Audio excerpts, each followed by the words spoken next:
What is up, team? So let me guess, you are here because you want a new Porsche 911, maybe a turbo, maybe a base, doesn't matter.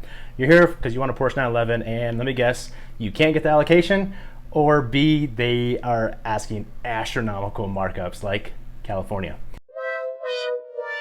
So team, before we get into it, this video is gonna be nothing about trying to get the Porsche 911 allocation, which I've gotten on the list. I'm gonna talk to you about the steps I took trying to get on that list, some of the markups that are happening across Texas, Kansas, all these other spots that I've looked across the United States. I pretty much did all this effort and research trying to find the best deal that I can, and now I'm gonna give you that information in case you are trying to get your hands on a new 911 Porsche.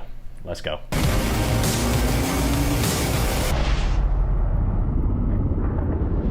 All right, team, so let's jump into it. These Porsche allocations are getting out of hand. Imagine trying to go and get a reservation at one of the nicest, fanciest restaurants in town, and you're getting turned away. No soup for you! Come back 1 year! That's what it's like for us car enthusiasts and car lovers trying to get our hands on a Porsche allocation. So for me, what I was able to do was go through a few steps, trying to knock out and trying to make contacts as much as possible in order to get my hands on that coveted allocation for the 911. It was hard. I'm getting closer every single time, but I'm gonna get right into the first step. And that first step was building relationships with these dealers. Team, I'm telling you right now, if you want a shot at getting these allocations, you have to go in person. You have to talk to these people. Just think of it, you are competing with hundreds and hundreds of other car enthusiasts that want a Porsche in your area and, well, to be frank, outside of your area. So those relationships that you build early on are super, super important. I don't care if it's just you going down to the dealership, introducing yourself, chatting away, talking about stuff you love about Porsche. What year is your 911? It's an 87. That's a good year. Your FaceTime is gonna have huge dividends down the road. That's what I did at one of my local places here around Austin, and I think it really paid off.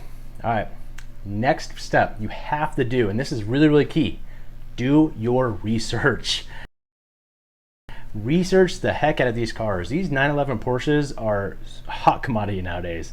And you gotta think, you were competing against these millionaires and billionaires buying up these cars from these dealerships, and they're gonna give them preference.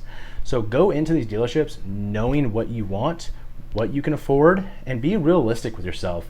If you're just starting to build this relationship, hey, it might be a little rough in the beginning, but continue at it.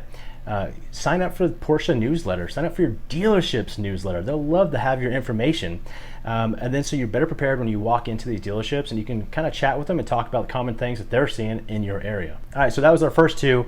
The next third step, I gotta say, is really important, and it all comes back to networking. Get out to the car community in your area.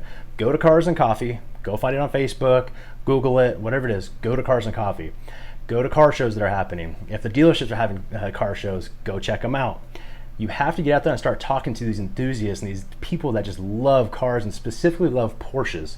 You start communicating with these people, keeping in contact with them. If you want a Porsche allocation one day, these people might be able to help you out because they all know or they all buy from the dealer. Maybe they have word of allocation that's opening up. They could give you a heads up because they want to see you in their car. Highly suggest it. It worked out great for me. Just going to local Cars and Coffee and getting an idea of processes that people have done in the past to get their car gave me a ton of knowledge and really an angle to work when I'm talking to these dealers. So definitely get out to your community and just talk to people. All right, so for my fourth step that I took in trying to get my allocation, and it was the most time consuming, and I'm sure most of you people out there are trying to do the same thing that I did, it's the dealer dance. It was rough. I talked to all the Austin dealers, the San Antonio dealers, Dallas, even El Paso. And then I started reaching out to Kansas, then Missouri, then the East Coast, all trying to get a better understanding of what these allocations are about and what's the trend going on. And I'll tell you right now, it is the same thing across every single dealership that I reached out to. Oh God, please, no! No! The allocations were extremely hard to come by, and I was shocked to find out that every single dealer that I contacted had a wait list of either 20 to 30 plus people on that list. So yeah, That kind of sucks. So I highly suggest that you contact these dealers and maybe try to find the best deal that works out for you. Remember, you're not only fighting for the allocation, but you're also trying to find one that doesn't have such a massive markup. That leads into one gripe that I found out during this whole process that irked me so much, is that these markups went across the entire brand of 911s. Every single model I was finding had a markup. The 911 base Carrera had a markup at majority of the dealers. You can probably get your hands on one without a markup, but I found a lot of them had it. Every single dealer had a markup for the 911 Carrera S, and every single dealer was now showing markups for the GTSs as well. I'm not even going to go into the GT3s because those things are astronomical, but for the normal person like you and I that have wanted one of our dream cars, be prepared to fight that markup. I've come to the conclusion that if you want this car bad enough, you're either A, gonna buy it used, or B, you are gonna pay that markup. I'll pay the money! And to be honest, I'm willing to pay a little bit of a markup. The 911 base, when there was a markup, it was anywhere from $5,000 to $10,000. For the Carrera S, that was pretty consistent, about $15,000 markup. A couple dealers had 20 in there. The GTSs were 30 plus. The GTSs really upset me because that's what I was trying to go for. I put my name down on the list for the GTS and the Carrera S, so whatever one pops up is the one I'm going for. I just really want to build out my own and kind of make it my own.